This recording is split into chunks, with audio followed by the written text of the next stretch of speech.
Pathological narcissism was first described in 1897, if my memory doesn't fail me, by Havelock Ellis.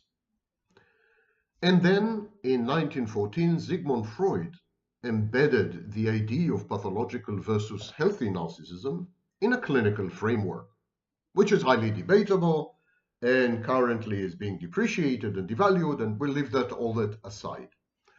In the late 1980s, I was the first to describe narcissistic abuse and coin a new language, a new vocabulary to deal with this phenomenon, which is still in use today. And yet, narcissism, pathological narcissism, is of course not a new phenomenon. From time immemorial, we have had narcissists among us. And these narcissists have behaved exactly the same way they do today.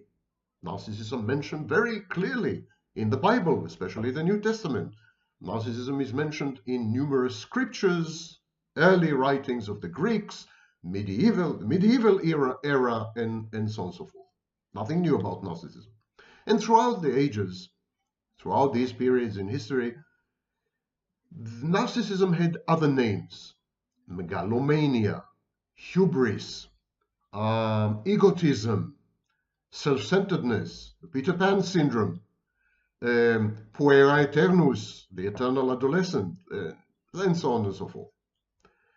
And yet the question remains, these other terms, non-clinical terms, are they synonymous with pathological narcissism, or do they designate something completely different, known as narcissistic style?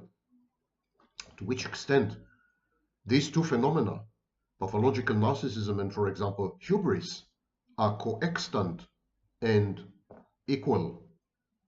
And so this is the topic of today's video. My name is Sam Vaknin. I'm the author of Malignant Self-Love, Narcissism Revisited, and a professor of psychology. No one disputes the fact that exposure to life circumstances, adverse childhood experiences, trauma, abuse, mishaps, no one disputes the fact that when you're exposed to these kind of adverse life experiences, this gives rise to emerging narcissistic behaviors, narcissistic traits, and even one could say narcissistic cognitions and affects or lack of affects. For example, CPTSD, complex trauma, leads to the emergence of a kind of clinical syndrome that can be indistinguishable from covert narcissism. When you are exposed to complex trauma over many years, you're likely to change. There's a transformation in the victim, and the person who endures complex trauma becomes more and more narcissistic, more and more psychopathic, behaves differently, develops new traits, and becomes a replica or a simulation of the source of the abuse, of the abuser. However, complex trauma leads to the emergence of covert narcissism, while acquiring fame and riches result in overt narcissism. That is a very important distinction. If you are exposed to adverse life experiences, you are likely to develop covert, defensive, fragile, vulnerable narcissism. If you're exposed to life circumstances and an environment which is enhancing or self-enhancing, environment which endows you with fame and celebrity and riches and access and power, this kind of environment is also likely to change you into the equivalent of a narcissist, but your narcissism, your emergent, late onset adulthood narcissism, would be overt. Now, both overt and covert narcissism involve grandiosity, but the overt type is usually also antisocial, a bit or a lot psychopathic. I'm going to focus today on hubris. Hubris has to do with the second type. Many people experience pride in their accomplishments, but pride can segue quite easily into arrogance and haughtiness and a lack of humility. Power and success are incentives to behave in ways which are indistinguishable from pathological narcissism. And this is what is known colloquially as the hubris syndrome, supposedly a psychiatric disorder that is increasingly widespread in today's society, narcissism being a kind of positive adaptation. Narcissism pays. Narcissism is a winning strategy. The term hubris syndrome was coined by David Owen, a British neurologist. He wrote a book titled In Sickness and in Health, The Politics of Medicine, back in 2008. There's nothing new about this alleged syndrome. It's an example of renaming and rebranding previous work, just possibly in order to gain celebrity and money. Be that as it may, David Owen analyzed the behavior of well-known political figures, and he diagnosed them with this hubris syndrome or hubris disorder, which he defined as acquired and irreversible. Again, this was just a renaming and rebranding of previous work done in Harvard University and what is known as acquired situational narcissism. I'll come to it a bit later, the work of Dr. Millman. Now, the hubris syndrome involves vanity, pride that is essentially arrogant in the sense that it is incommensurate with real life accomplishments. It exceeds the credit that one should get for one's accomplishments. Pride that, in other words, is fantasy-based, unrealistic, not grounded, a lack of humility and difficulty accepting criticism. All these reduce empathy. When you feel prideful, you also feel contemptuous toward people who you perceive as inferior to you. There's a superiority complex, the inability to accept feedback from the environment, which is critical. It hampers the capacity to learn. And so all this reduces empathy. And gradually, this kind of person who is exposed to inordinate riches, a lot of power, access, fame, celebrity, adulation, admiration, this kind of person begins to disregard the opinions, the needs of others, begins to develop eccentric behavior, which is sometimes highly sadistic or contemptuous or abusive, and begins to internalize or introject other people, begins to disregard other people's separateness, externality, personal autonomy, agency, independence, wishes, needs, emotions, priorities, and dreams.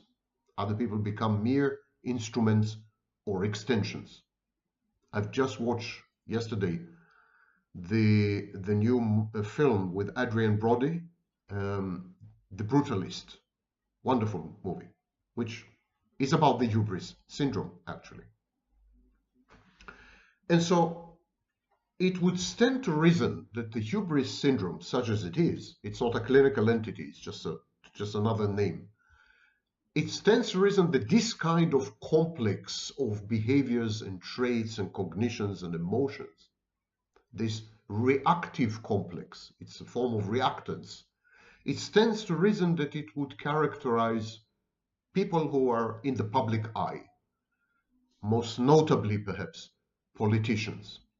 In his research, Owen had the help of Jonathan Davidson, psychiatrist and a professor at Duke University in the United States. They created psychological profiles of several former leaders of the United States and the United Kingdom and analyzed them. And they asked the basic question, who among these leaders exhibited the hubris syndrome? What they've concluded was that several of these leaders, at the time, George W. Bush, Margaret Thatcher, Tony Blair, among others, I think they should have included Winston Churchill, definitely. They concluded that these people suffered from these disorders since they showed evident signs of arrogance in their personality. But limiting the sample to politicians would be wrong. The same behaviors emerge among military personnel, businessmen, show business and media figures in the entertainment field, and so on. Historically, this type of behavior is closely linked both to power and to exposure. And the focus should always be on people who combine the two. They have some kind of leverage over other people or society at large, and they are exposed to the public eye, to the public gaze. They're constantly on display, rendering themselves more and more exhibitionistic and ostentatious. Powerful groups in society, such as the military, religious figures, businessmen, company executives, and the list is long. Even, for example, surgeons, medical doctors, and so on and so forth. There have been studies that demonstrated that the preponderance or prevalence of psychopathy among chief executive officers of major companies and surgeons is very high, or higher than the general population, about 5 times higher. Now, we cannot ignore the role of technology in all this. The political class continues to be a great point of reference, of course, and good examples can be found among other spheres of human activity, such as business, or very rich people, people with multi-million or multi-billion-dollar fortunes, whether inherited or made. And the role of inheritance is much neglected, as Thomas Piketty has taught us. But it seems that all of us are becoming mini celebrities. All of us are gaining access. All of us are getting exposed. All of us are developing a modicum of power through narrowcasting. We all have followers and fans and subscribers and what have you, anywhere from 400 to 400,000.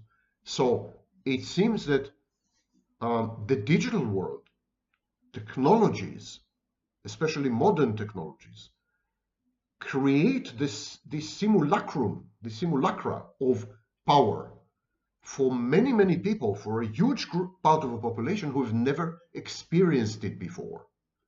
People who have never had access, who have never had power, who have never had followership, and so on, suddenly do through Instagram or through TikTok or through you name it. And they're not used to it. They don't have the tools to cope with it. Their psychology is massively affected. Actually, one oft-cited example is Elon Musk, Chief Executive Officer of Tesla, SpaceX, and the undeclared Tsar of Doge. Musk has been widely criticized for bullying behavior, arrogance, aligning himself with misinformation and worse, lack of empathy, which is highly evident, and so on and so forth.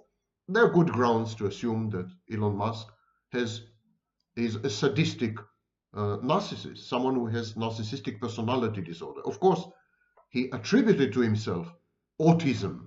He self-diagnosed. Being a narcissist, he didn't need anyone to diagnose him. He is the ultimate authority on autism spectrum disorder, and he diagnosed himself with autism.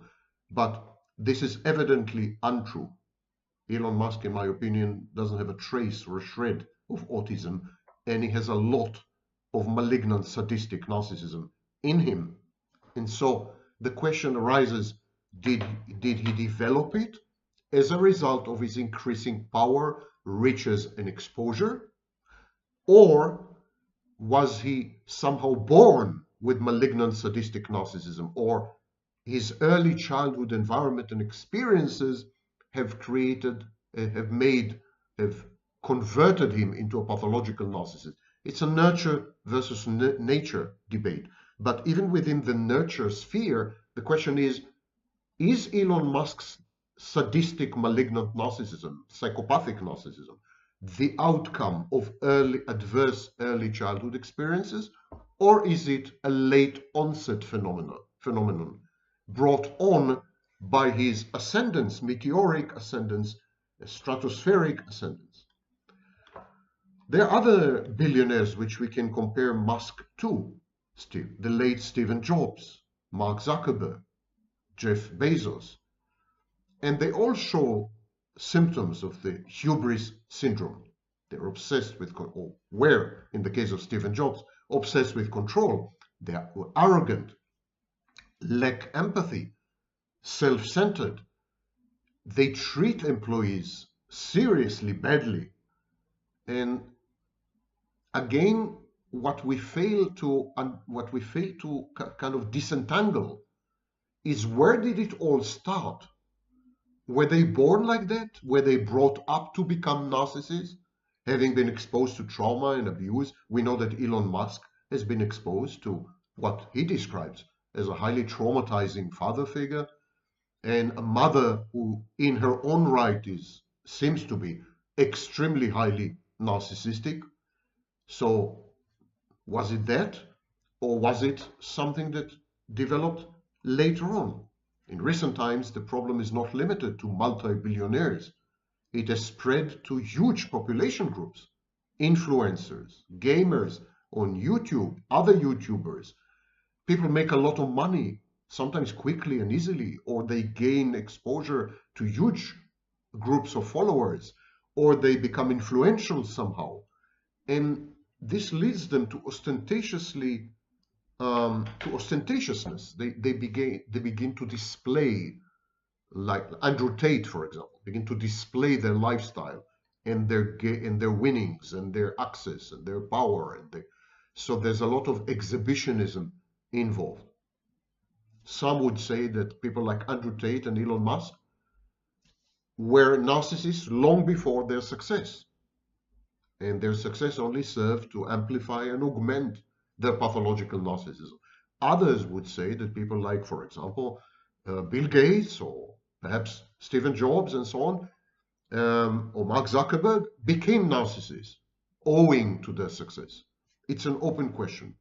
But what is becoming clear is that the Hubris syndrome is not limited to elites. It is far more common than we think. It affects anyone, or can affect anyone, who reaches certain levels of power and exposure, even on a small scale, within a work or a social context. Power, access, riches, fame, celebrity, they seem to corrupt. The ancients were right about this. Absolute power corrupts absolutely. There was a study carried out in the 1970s by psychologist Philip Zimbardo.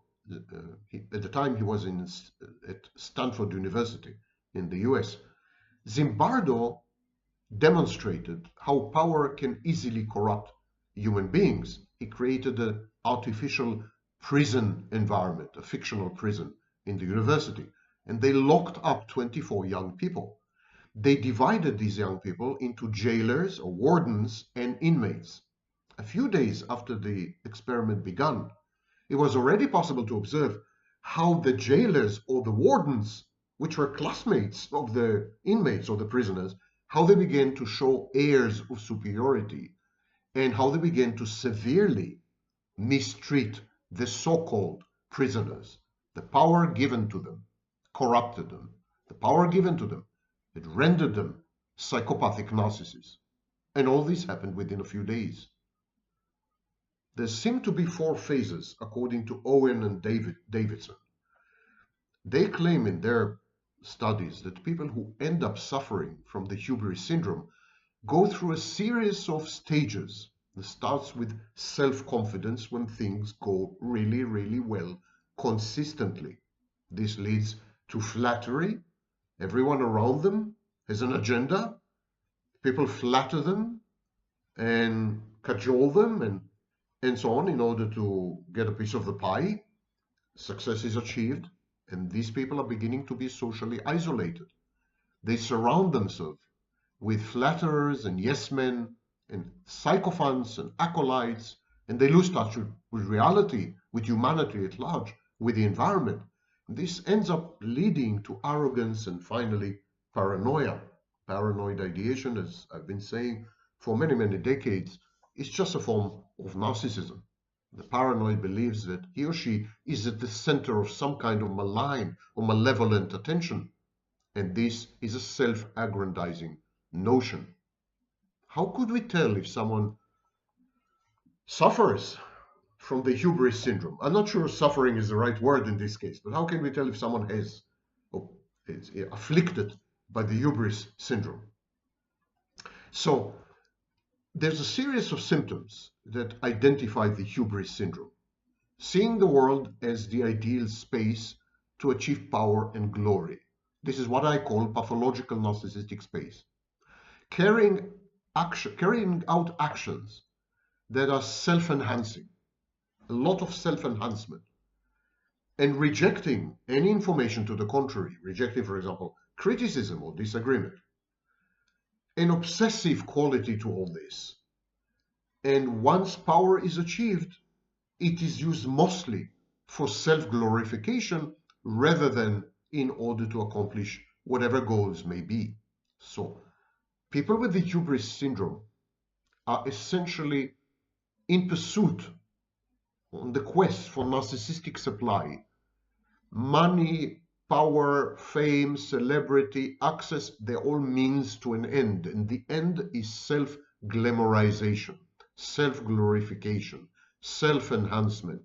This fantasy of an inflated, grandiose self-concept that needs to be constantly buttressed and constantly fed. It's a voracious fantasy. And so this is the hallmark of the hubris syndrome. The psychopath, when he obtains power, and majority of psychopaths are men, when he obtains power, the psychopath uses this power to accomplish something, to achieve something, to appropriate something, to expropriate something, to own and to possess something. It could be sex, it could be money, it could be, you name it. Psychopaths are goal-oriented and they have many possible goals. Narcissists, everything they do is about obtaining supply. And this is a key feature of the hubris syndrome. Narcissists, of course, believe that they are vastly superior to everyone else. They hold everybody in contempt. They're above everybody. So they're very self-confident. Indeed, there is something called the self-confident style, described by Oldham and others. And the self-confident style is a bit indistinguishable from what came to be known as Sperry's narcissistic style. So self-confidence is an indicator of the hubris syndrome. It's a self-confidence, though, that is highly I would even say counterintuitive, counterfactual, definitely, but counterintuitive. It is the kind of self-confidence that impairs reality testing. These people lose touch with reality. They tend to speak of themselves in the third person. They consider themselves rescuers or saviors or fixers or healers or messiahs or kings. And it is with this conviction that they develop the presumption that they answer to no one and to no law. They're above the law. They're above any impediments and obstacles that are posed or presented or introduced by the hoi polloi, by the masses. They're above all this. They can't admit that they're wrong. Owen points out in the aforementioned book that there comes a time when these types of people stop listening. They become reckless, make decisions on their own. They don't consult anyone before making the decision or before making a choice, because they think that only their ideas are correct and that they are the ultimate geniuses. They can never be wrong. They will never admit, even if, when proven wrong, that they had been wrong. They would accuse someone. They have alloplastic defenses. They would accuse the deep state or the environment or history or anyone or anything but themselves. The hubris syndrome, therefore, comes perilously close to what we know as narcissistic personality disorder. And it combines antisocial, histrionic, and narcissistic elements.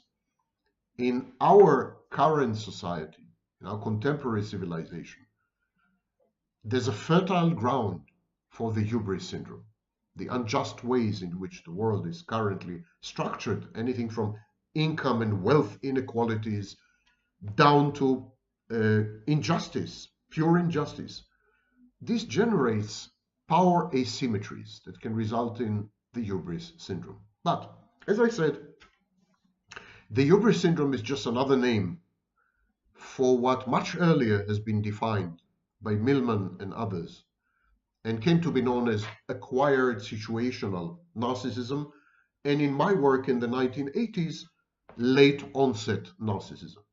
Narcissistic personality disorder is a systemic, all-pervasive condition, very much like pregnancy. Either you have it or you don't. I'm talking about the personality disorder, not the style.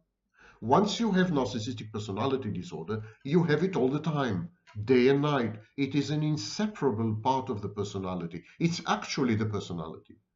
And it's a recurrent set of behavior patterns.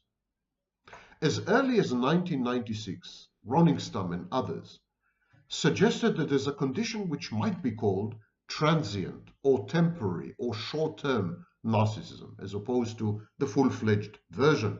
And even prior to the discovery, there was definitely a study of reactive narcissistic regression. It was well known and featured in a lot of the literature.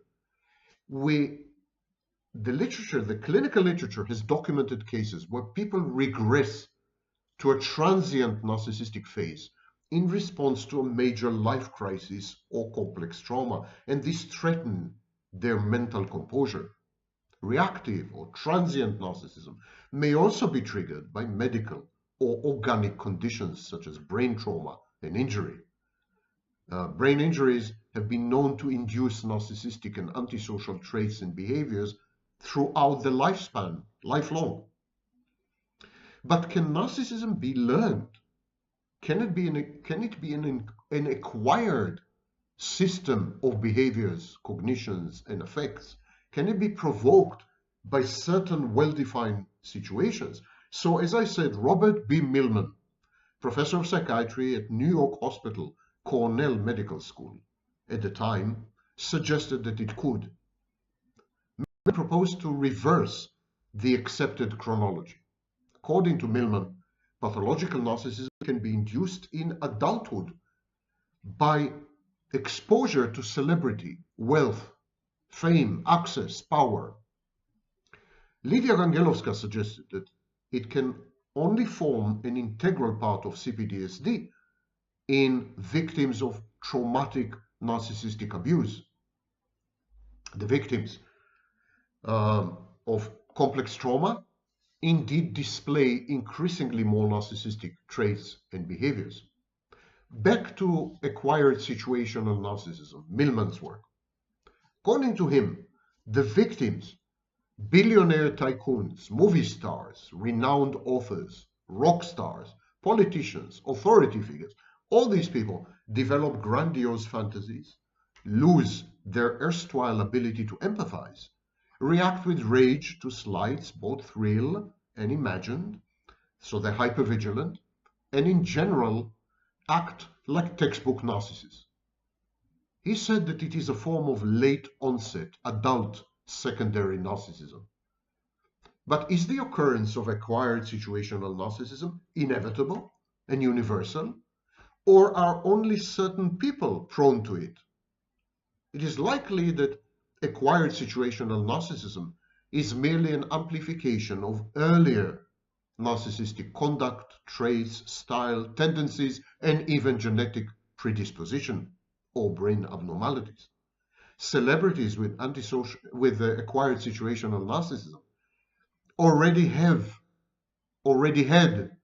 a narcissistic personality or narcissistic style or something, and they've acquired it long before it erupted in the full-fledged form.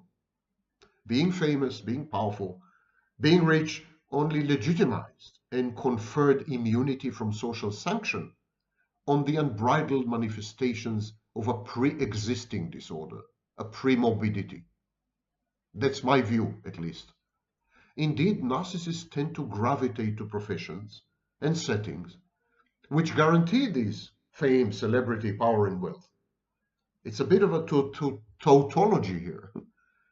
When we study famous people, rich people, celebrities, and so on and so forth, powerful people, we find that they are narcissistic. But they're narcissistic because narcissists gravitate to these professions. As Millman correctly notes, the celebrity's life is abnormal. The adulation is often justified and plentiful. The feedback is biased and filtered. The criticism is muted and belated. Social control either lacking or excessive and vitriolic.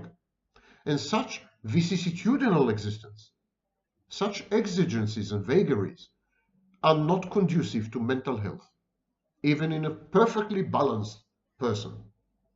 The confluence of a person's narcissistic predisposition and a person's pathological life circumstances inevitably give rise to acquired situational narcissism. And acquired situational narcissism borrows elements from both classic narcissistic personality disorder, ingrained, all-pervasive and all that, and transient and reactive narcissism, which we have discussed earlier. Celebrities are therefore unlikely to heal once their fame or wealth or might are gone. Instead, their basic narcissism merely changes form. It continues unabated, as insidious as ever, but it is modified by life's ups and downs. In a way, all narcissistic disturbances are acquired. Patients acquire their pathological narcissism from abusive or overbearing, overprotective parents, from peers and from role models. Narcissism is a defense mechanism. It's compensatory. It's designed to fend off hurt and danger and challenge to self-concept brought on by circumstances. Celebrity could be one of these sets of circumstances, beyond the person's control and kind of abusive. Social expectations play a role as well. Celebrities try to conform to the stereotype of the creative but spoiled, self-centered, monomaniacal, emotive and slightly crazy, slightly mad individual. This is the stereotype of the creative artist, and celebrities try to conform to this. A tacit trade takes place.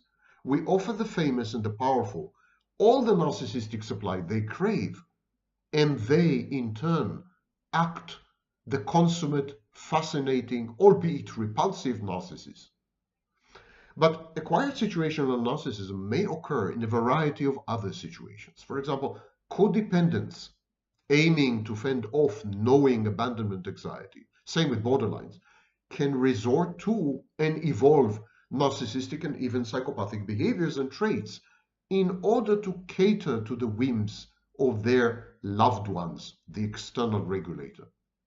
In anomic societies, in depraved cultures, in religious settings, people with a conformist bent tend to adopt antisocial modes of conduct and personal style so as to fit in and belong. Narcissism has a pronounced societal and cultural component and determinant. This cannot be ignored, even when narcissism, pathological narcissism, is induced in early childhood. It is induced partly by the failure of the parental figures to introduce the child into reality and into society. Processes of socialization, acculturation, and separation and individuation, they all fail in dysfunctional families. And all of them are, of course, offshoots of societal and cultural expectations and ambiances.